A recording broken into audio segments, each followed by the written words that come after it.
Thank you for taking your time out of this lovely, lovely spring day and lunchtime to come and listen to us. I'm really excited today to say that I have Jackie Esimaje-Heath with me to discuss all things on the spring statement and strategic planning for the year ahead. Jackie is the growth and now here sales director for L&Q. And so, Jackie, I think what's be really good is just if you just tell us a little bit about yourself so people out there can understand the context of why we're talking to you today about this. Of course. Thank you, Danny, and thank you for arranging the weather because it is a really gorgeous spring day. So I'm Jackie Esimaje-Heath. I've been at L&Q for about 9 years now. I cover growth and sales. I've worked in the sector, for a long time. Not as long as you. No, probably as long as you. I'm beginning to think no one's been here as long as me. Almost as long as you. And I've always worked in development, regeneration, and now sales. And I'd say my focus for L&Q is around ensuring that we're delivering our pipeline. We are looking at our medium to long-term growth pipeline because our current sort of delivery pipeline is quite full. We've got quite a full order book. And also ensuring that we're getting best revenue return for our sales, our outright sales, our shared ownership, and intermediate sales. So that's me. So I look at the front end and the back end, and my colleague Neil, he gets things built. I get them bought, he gets them built, I get them sold. Right.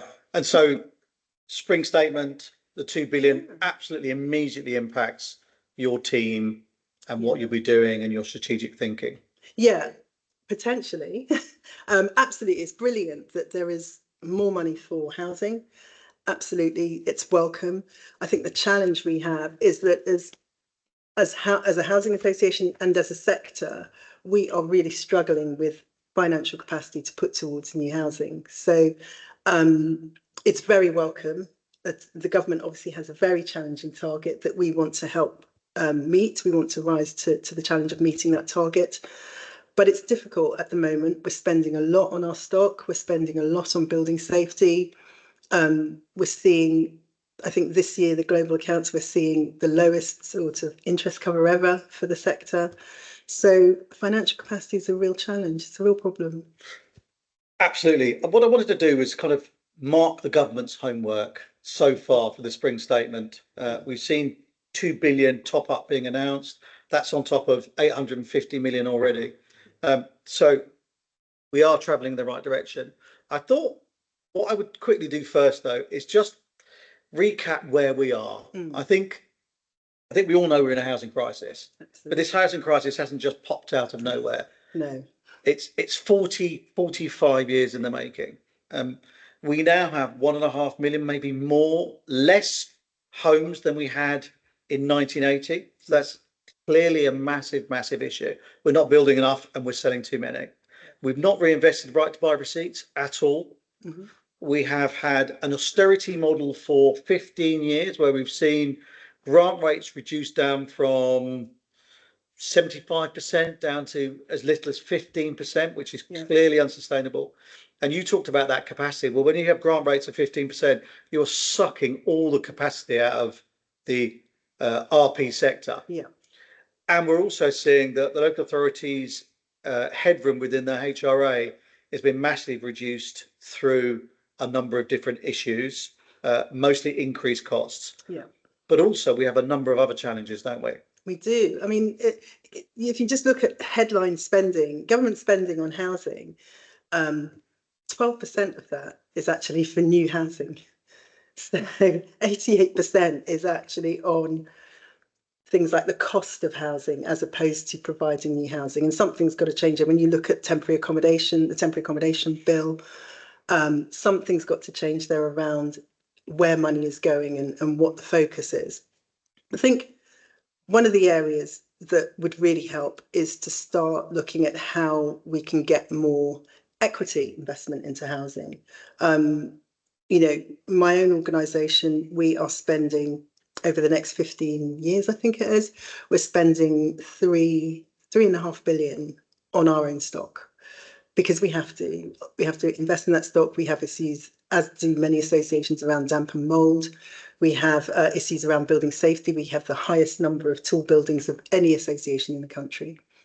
So we have to focus on that. But we also need to be looking at how and where we can put this limited capacity we have towards new housing.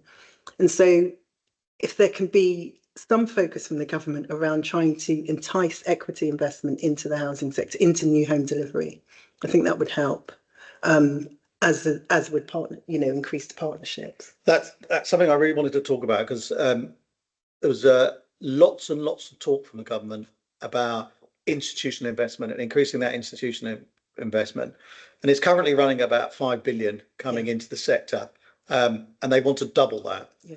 And those institutional investors want to be part of that conversation. Yeah. Obviously, with gilts going up, we have some issues around the fundability of some of that, and some of that tracking needs to be looked at. Yeah. We also got we're asking pension funds if they'll take on greater risk for lower returns, and the answer is no.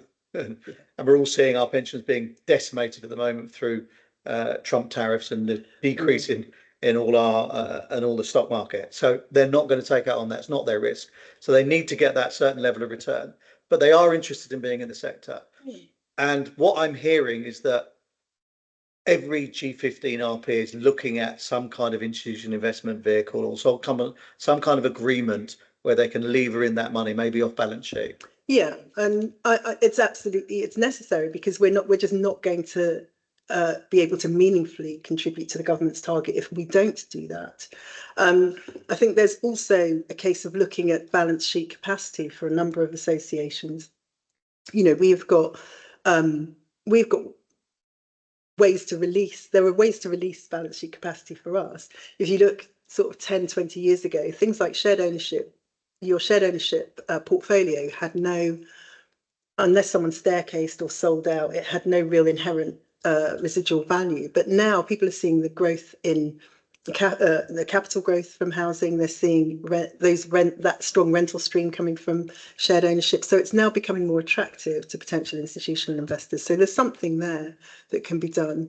I think also when we look at equity investment, they're not just one bucket of investors. You're absolutely right. Pension funds, long-term investors, they will invest for the long term at a moderate return, but they're not going to take development risk. So actually, maybe we need to look at a mixed economy of investors, maybe people who are in for the development period, looking to take those returns on the private element. So they invest for a short period of time, come out, and the residual is then funded by institutional investors. That's a potential model that is worth exploring.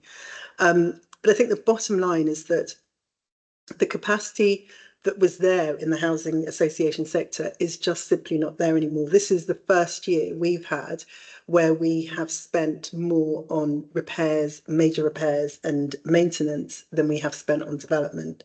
And that is going to continue for a few years. It's not going to continue forever. It will pass at some point, but certainly for the next few years, it's going to continue. So we need to look at other models of bringing more money in. So I've heard a number of people within the RP sector saying one of the asks they would want from government to increase capacity is to extend funding to building safety works for rented homes. Is this something that L&Q is looking at, helping lobby with? Is that the ask that you'd like to see? Absolutely. I mean, there's the Building Safety Fund. There's the we are looking at how we can get some money in, and we're trying to maximise that. Absolutely, to have either through grants or through that's the main way actually, to have through grants.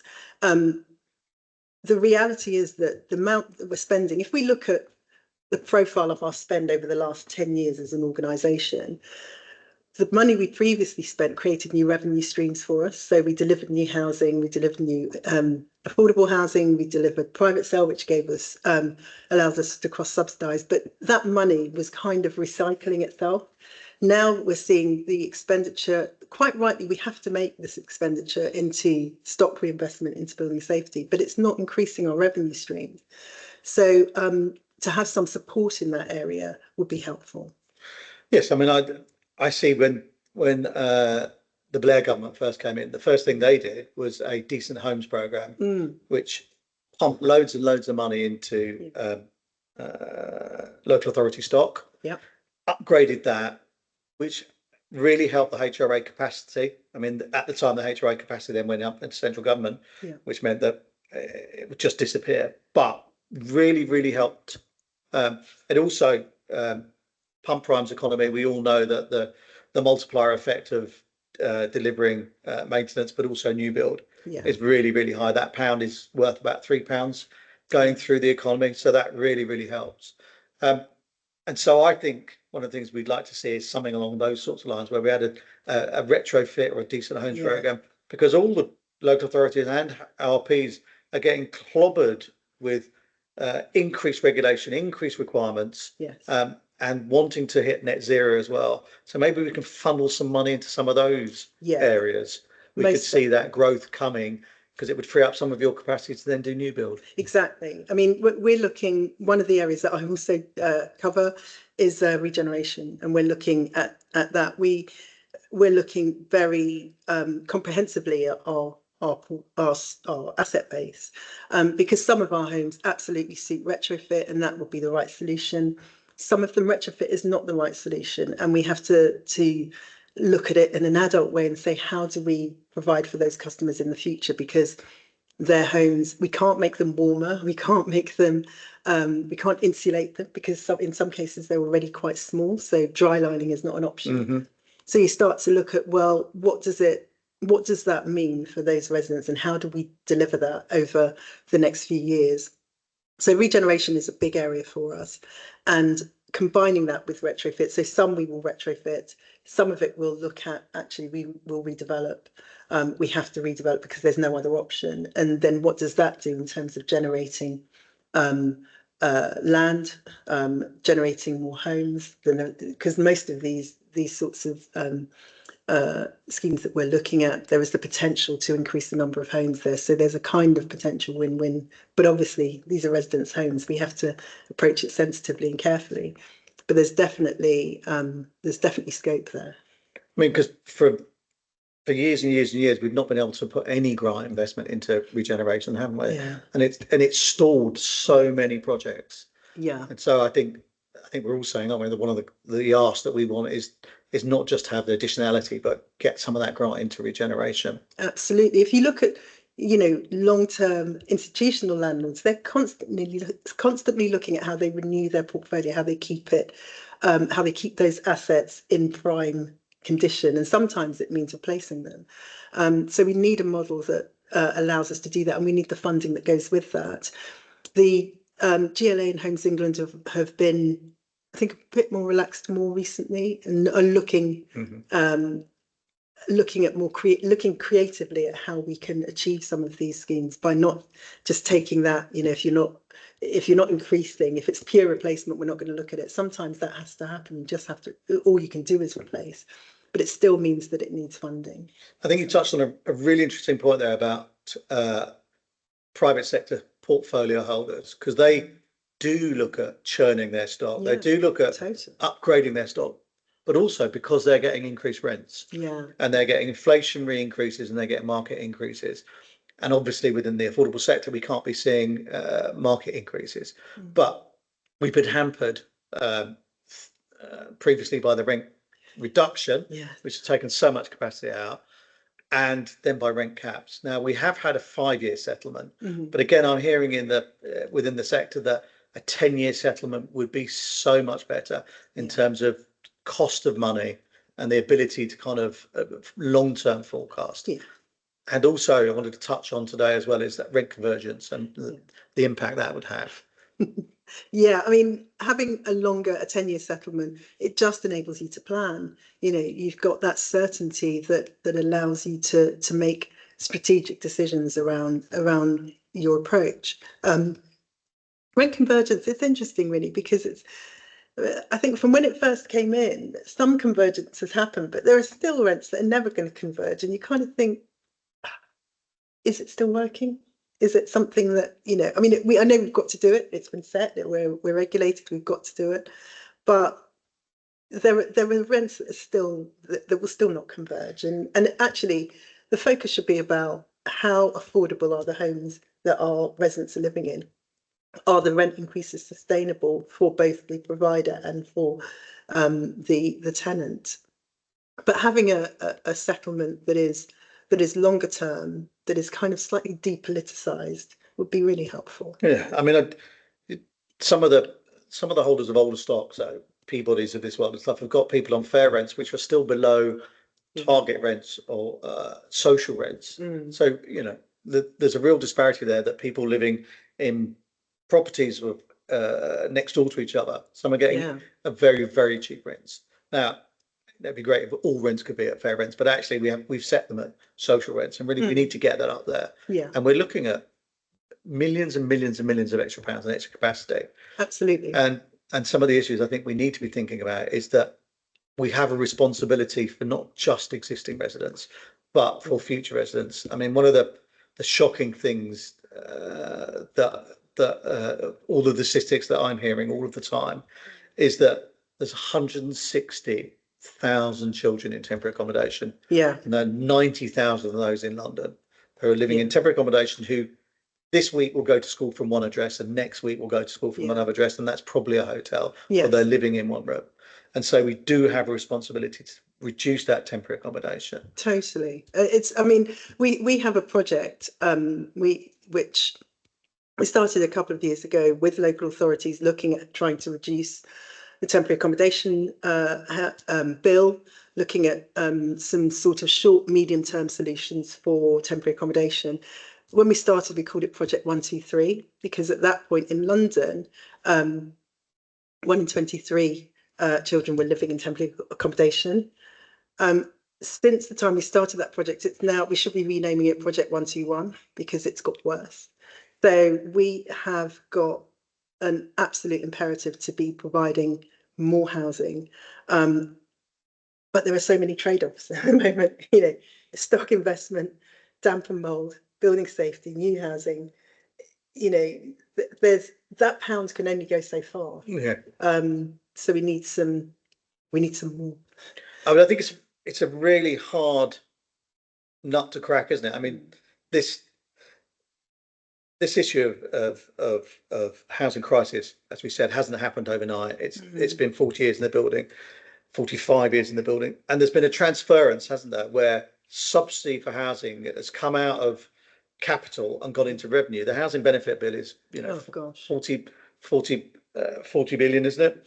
So we've completely transferred the subsidy, and what we need to do is crack that and change that. And we need a government. I think the government does understand that, but it's a government that has the political will to do something about that in terms of capital development and transferring that over. And I don't know, I'm not saying I've got the answer. So if anybody out there has got the answer, please put it in the chat box. But we do need to look at all of that money that's going out into private landlords, into Premier Inns, into all the different landlords who are benefiting from all those long-term contracts they're getting for homelessness and for temporary accommodation, and somehow transfer that in, I don't know, maybe into local authorities or into housing associations, setting up organisations that will deliver temporary accommodation that could do then reduce down the rents over time with grant, or as the model works better. I mean, there's got to be ways of doing that, reducing that housing benefit bill. Yeah, I think so. I mean, there is something really perverse around when you look at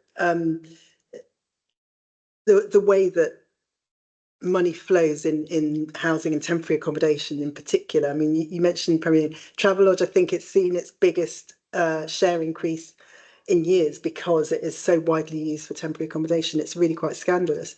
And then you see, we talked about the loss of social housing when you look at right to buy. And I know right to buy is really, it's Marmite, isn't it? It's really people who have benefited from the right to buy because their parents were able to buy and it gave them a start and enabled them to have wealth. Those are incredible stories and very happy for those people, but it has come at another cost. Mm. And what's really perverse is you look in some areas where a home has been bought under the right to buy with a huge discount.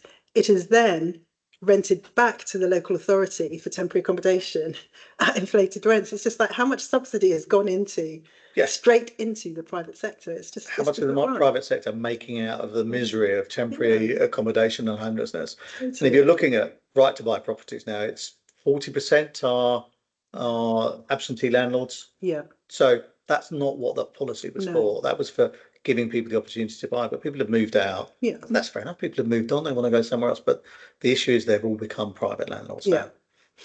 So I think the government, the move to kind of halt the right to buy, I know it's been quite controversial in some areas, but I think it is a good thing, just at least to help us take stock, and looking forward positively at what we can do if we can start to see that some of those right to buy receipts, because again, they were ring fenced. When you spoke about the HRA earlier, that you had this really kind of ridiculous situation where right to buy receipts couldn't then be used to provide new housing. No. It's just mental, really. So again, unlocking that would be useful. But I do want to feel positive. Obviously, there are challenges for us, and we want to be positive about how can we go forward. The government does have this really exciting, albeit challenging, 1.5 million home target, and just thinking about ways that we can actually contribute to that. I think if we can. I think I've laboured the point about we want more money, and it's not just about grant. It is about equity. It is about, in some cases, about zero coupon loans. If we could have a few of those from government, that would help.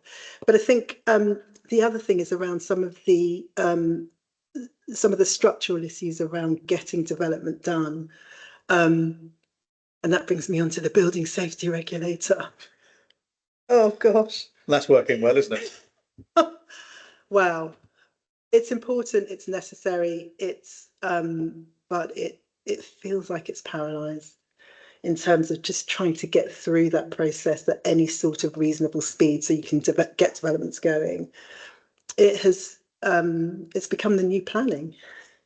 Planning used to be the problem. Now planning feels easy. It's getting through building safety regulators. It feels hard. There's a huge issue here about setting up new regulations, isn't there? Setting up new regulations, setting up new departments, which are then going to oversee that regulation, and then not having an understanding of how big a job that's going to be, the infrastructure that needs to be in place, and rushing through legislation for political reasons, and then not being able to deliver. So, the previous government wanted to do this so they could say, look, we are on the side of residents. But being on the side of residents would actually have got the infrastructure behind the building safety regulation in place so that people could carry on delivering. And that just hasn't happened. And I'm hearing lots of people say there is no silver bullet for this. And, well, actually, one of the things we've been to have delayed that legislation until you did have the infrastructure in place. Because I think one of the issues you then face is that you're looking at officers who are trying to delay or knock back applications because they've got such a caseload they can't possibly deal with all of them. So they're looking for reasons to defer.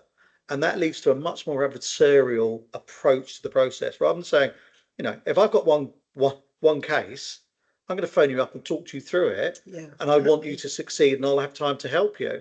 And I know what the regulations are. If I've got 1,000, I'm going to look at everything I can to say no, and deal with the ones you can. So we're really already setting up an adversarial approach. And that's what not building regulations should be about, should it? It's about both sides working to make buildings safer and appropriate. Yes. Yeah. And I think absolutely there aren't enough sort of bums on seats, I think, in the regulator. And there is something there around skills and I think that's contributing to this paralysis. So it literally, you put your application in, it kind of goes into this hole and you hope and that it will come out quickly. I think just going back to planning, I think that's absolutely right about the delay and the deferral. I mean, we were working with a smaller association, actually supporting them to potentially redevelop a scheme that they have. And their application has been in for 2 years. And we're thinking, because we want to work in partnership with local authorities, we want to ensure that we're working together. we don't necessarily always take the same approach to a house builder would, but if you were a house builder, you would have gone to appeal for non-determination over a year ago. Yeah. So there's a price that we do pay for wanting to be collaborative and work in partnership. But I think we're going to have to sort of start to sharpen our elbows a bit on that. Be honest. What's the phrase now? Lift our elbows up. Yeah. I mean, one of the things I thought was really interesting the government had done, which is this 600 million to tackle skills shortage, which they announced almost immediately. Now, I don't know the details of how that's going to work, but there is an understanding from central government there immediately that there's a massive skills shortage, and 600 million should go some way to setting up a few training places for people. Yes. So I think that's got to be applauded, and it's something we're all, one of the Brexit benefits has been a lack of skills. We've just lost lots and lots of people. We've got a really aging construction industry as well. We're not attracting people in. It's not seen as kind of a sexy industry, and I think we should do more to try and tackle that misconception about what a great place it is to work. But I think that's got to be really applauded, hasn't it? 600 million to tackle skill shortages. Absolutely. I mean, we, as you may know, we have one of, I think, only 2 associations in the country that have an in-house build function. We have a very big in-house build team, really quite mature in-house contractor, if you like.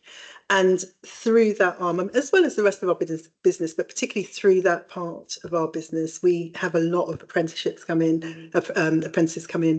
We've really been looking at how we invest in skills and almost changing the face of construction, because you're absolutely right, it is aging and we need to get younger people in, we need to get more people interested, we need to get people to cross over from, if they're in the local authority sector or in the private sector, to look at them coming into working in construction for us. So absolutely, we welcome that 600 million, and making just increasing the awareness of the careers that are available in construction and the built environment will go a long way towards that. We do quite a lot of work in schools, and just talking about the whole range of construction careers that can be had has been really enlightening. Has enabled us to attract apprentices, has enabled us to attract people on work experience who then come back to us. So absolutely, we welcome that. I mean, I know our Chancellor, our Rachel, she's all about growth, and I think that element of the spring statement is really welcome. It's a bit of a tangent, because how are you seeing that in terms of diversity and getting more women into construction? Because it's a very, very male-dominated world. It is still, particularly on building sites, but I'm pleased to say that we do have. We had a site down. We completed early last year, down in Croydon, where we had the most incredible range of people working on it in terms of ages, gender, ethnicity. It's just incredible. We actually did a feature on it, and it's not just that site in Croydon. It's quite a feature of across our sites, I would say. We're able to attract, because we go locally and we look at people. We look for people who are living nearby, and because we've got a number of sites, we can move them onto different sites as well. So it wouldn't, if you go to one of our sites, we've got a huge site in Greenwich, where people might have seen, we've got a very tall building there, 30 stories. That site is incredible in terms of the diversity on it. So I invite people to come and have a look at our sites as a shining beacon. Was that on Radio 2, was it? I think it was, yeah. Yes, no, I think I heard that. I think I was driving, I heard that. Yeah. That's with Nagger. With Nagger, yeah. Yes, I heard that. It was with Nagger, yeah. Yeah. And another, I mean, just, it's not just all about us. I mean, we've got quite a few joint ventures, and we've got a really good joint venture going over in West London with Hill. And we were there just before the election, actually. And there was a feature done there because they have this incredible all-female bricklaying gang. They're just absolutely tremendous. I tell you, they are an incredible team. And so, yeah, I feel hopeful. As I say, I've worked in this industry a long time. I feel hopeful and optimistic that it is changing and it will continue to change. And it's a matter of time before there's always going to be a place for, your seasoned, older construction people generally called Terry, who we love. There'll always be a place for them, but bringing younger people through, bringing a more diverse workforce through is really desirable. Always good to hear there's room for seasoned older people. So what you mean? It's a bit of a sidetrack there, because that's not really anything to do with the Spring Statement, but I just thought that'd be kind of interesting to go there. The government is looking at trying to hit 1.5 million homes. We hear that all the time. That's the mantra. I'm hearing it everywhere.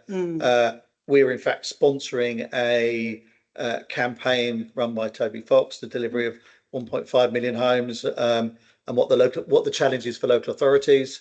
And I'm hearing lots and lots of time very negative pushback on that. Why has the government said that? That's a ridiculous target. It's never going to happen. It's really, it's silly to have it so high.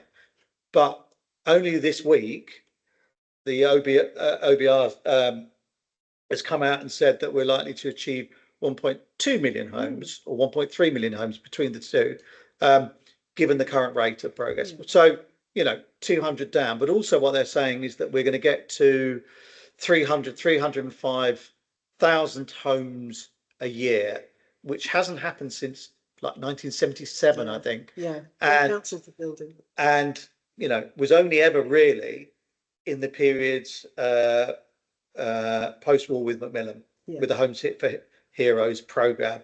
And that was with local authorities building a huge number of those. And I think if you look at the house building sector, with house builders and developers, they will deliver about 200,000 homes for private sale every year, and they're never going to deliver really many more than that. I mean, our populations have gone up a bit, so it might be a bit more, but it's never going to be hugely more. And that's because you just, the absorption rate, you can't sell that. You can't sell many more than that. You've got to have people out there who want to buy it. So, they could build a load more. We just have a load of stock plots sitting around waiting for people to buy. So the difference, which is, simple maths, between 90 and 100,000 homes got to be delivered by the public sector every year now to achieve that. And that's what they're saying is going to happen.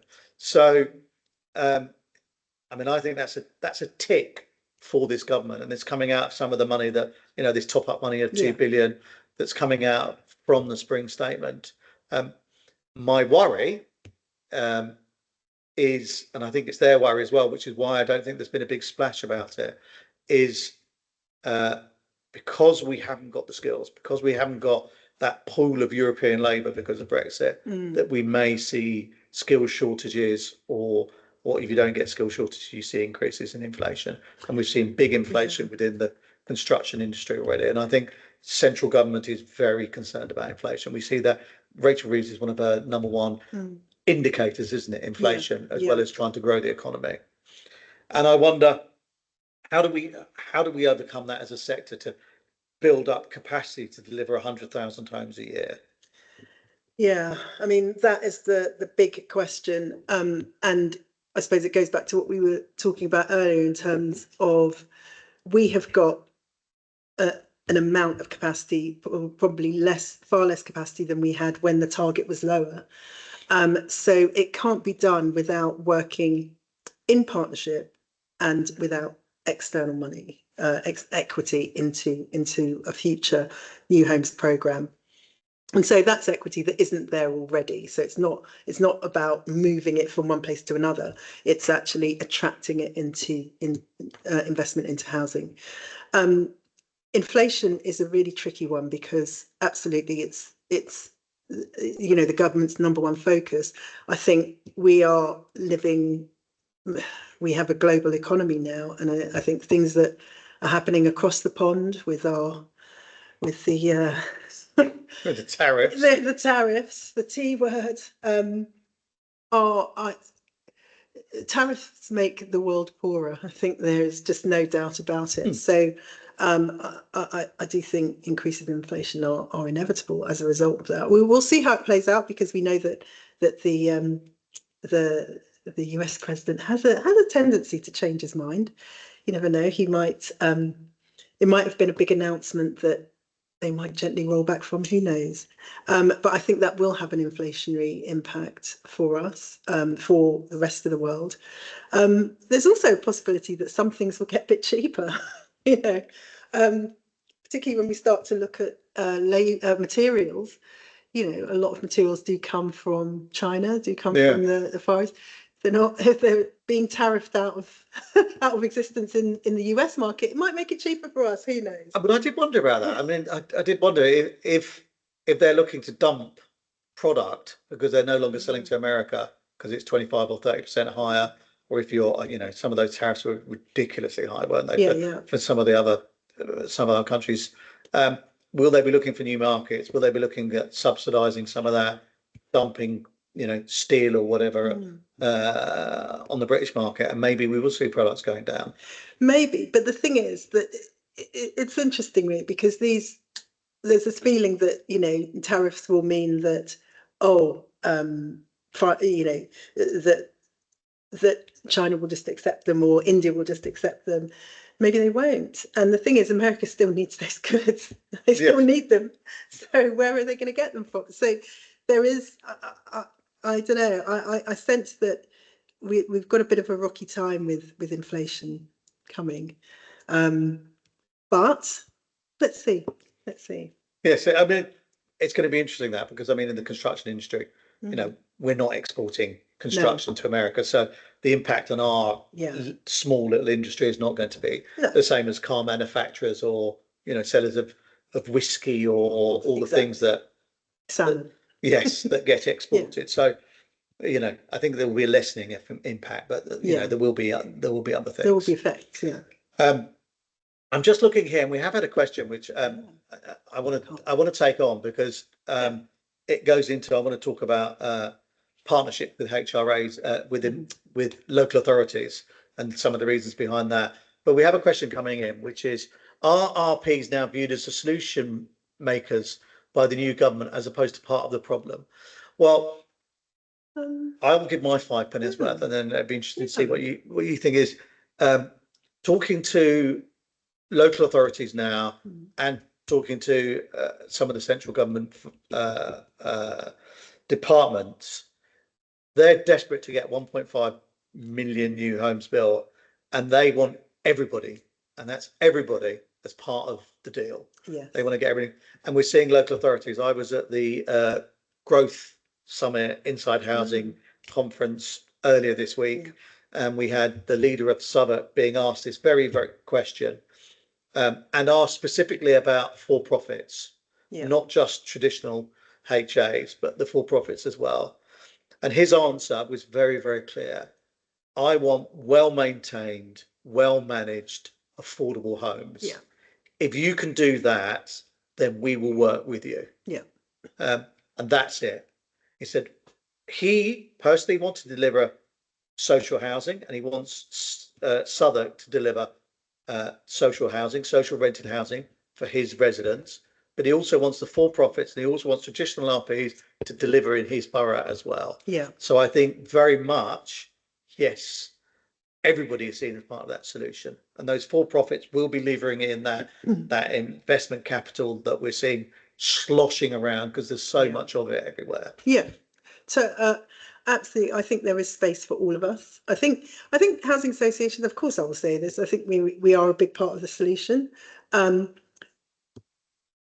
I think if we can crack the leveraging in other investment, I think that will enable us to do more than we're currently able to do because of other regulatory challenges. But we're definitely part of the solution. I think that we also, I mentioned earlier about regeneration. I know that local authorities obviously looking at this across, there are several that are looking across their asset base and saying, what should we invest in? They're starting to have that. I think they're probably further back from housing associations because I think it feels less palatable for them to redevelop estates. It's always about, can we invest in it first? Can we keep it? Can we maintain it? But I think there are some local authorities that are experts in doing it. Quite a few London local authorities have had years, decades of estate regeneration. But I think starting to look at that more widely will be part of the solution as well. When you look at housing associations, I mean, when I first came into development, I think when dinosaurs still walked the earth, we did have things called housing market packages, which came out of a previous recession, and housing associations were the only game in town with our mixed funding and our ability to develop. So I think we will always be at the table. I've got no problem with for-profits coming in. The more the merrier. You know, if we're delivering as much housing as we can collectively, then that is a good thing. And I wouldn't want to see anyone excluded from that. I do think it's working in partnership is better. I think you deliver more. We've got a huge partnership with the GLA actually over in East London and Barking, where potentially, you know, we started off, I think when we started off, we were hoping to deliver just under 10,000 homes. We're now hoping to deliver 20,000 homes. So, you know, we are definitely part of the solution. I think where we've been criticised before, particularly around things, the previous government, probably about three leaderships ago, saying that we had increased our rents, we were, which is why the kind of rent reductions came in at the same time when they were asking us to build more and they introduced affordable rent. So I think sometimes we do get a bit pilloried for doing things that the government actually wants. But I suppose that's the politics. That's the politics of our environment. In fact, we've only, because it's a 45-minute podcast. We've only got 2 minutes. And I wanted to touch on the politicisation of housing, but I don't think we've got time in it. I was going to try and test you and see if you could name any of the previous housing ministers in the last 15 years. Of course I can't. There's too many of them. Oh no, there's been so many. I think it would be safer to say who's been the most obscure of that list. They change every sort of 8-9 months. They do, don't they? And I was looking at some of those, and I'd forgotten most of the people who'd done it because it had never been an issue, a priority. No, absolutely not a priority, and that was seen by the fact that that there was a churn and no one wanted to stay within that. And I think that has changed. I think central government, Matthew Pennycook, is determined to see things change. Yeah. Hopefully we'll be there for slightly longer. And what I'm seeing from central government is that they are listening and they are understanding. No, they haven't given us the 20 billion a year that we need to build 100,000 homes. That was never going to happen, was it? No. They're not going to reverse 40 years of mismanagement overnight. But there's a direction of travel which feels much, much, much more positive. Yes. And so if I was kind of grading, which I said we would do at the beginning, if I was grading the government in the spring statement, I would say, 850 million top up, tick, 2 billion top up, tick, 600 million to tackle steel shortages, tick. Yeah. A commitment to getting investment capital into the sector, yes, but how are you going to do that? I think, are there some things we can do? We haven't really touched on it, which was local authorities and their Byzantine financial regulations, which really hamper them. Yeah. And their ability to deliver even temporary accommodation. Can we look at unpacking some of that? I mean, you were talking about how long you've been working in the sector. I've been working here pre-88, and we used to have at the Housing Corporation temporary accommodation grants. So there were packages of money which was less than the going rate to do 5-10 year temporary accommodation developments. Are there those sorts of things? Can we bring that back? I like the idea of no coupon loans. Yeah. Can the government be providing loans at discounted rates so that can be then paid back? Can we be looking at some kind of equity investment? Yeah. I was talking to a contractor house builder the other day. They've got schemes to go, they've got partnerships set up, and the infrastructure costs are too much. Now, if we could have finance plots, so that infrastructure was an investment that central government through, they used to do it through English partnerships. Homes England does have that capacity to do it. If we could put more money into that, which is investment, and then when the private sector market comes back, the money could then be reinvested and come back out as an equity dividend for those central government investments. Yeah. Things like that. I think we have to start looking at long-term investments from central government as well as grant, and how we can then recycle that back through. Absolutely. I think that the key now is there's always a place for grant, because, affordable housing would not be provided by the market. Doesn't wash its face, does it? So that needs grant, but certainly around infrastructure, around enabling and bringing in some equity to provide the financial capacity, it is essential. So if I were to grade the government, well, my son's doing his GCSEs next year, and I was looking recently at, I think they call them fine trajectory grades. So I'll give the government a fine trajectory grade of, I think, an 8- would be Right. mine. Well, I think that's pretty good, isn't it? I think, there's lots to be positive about.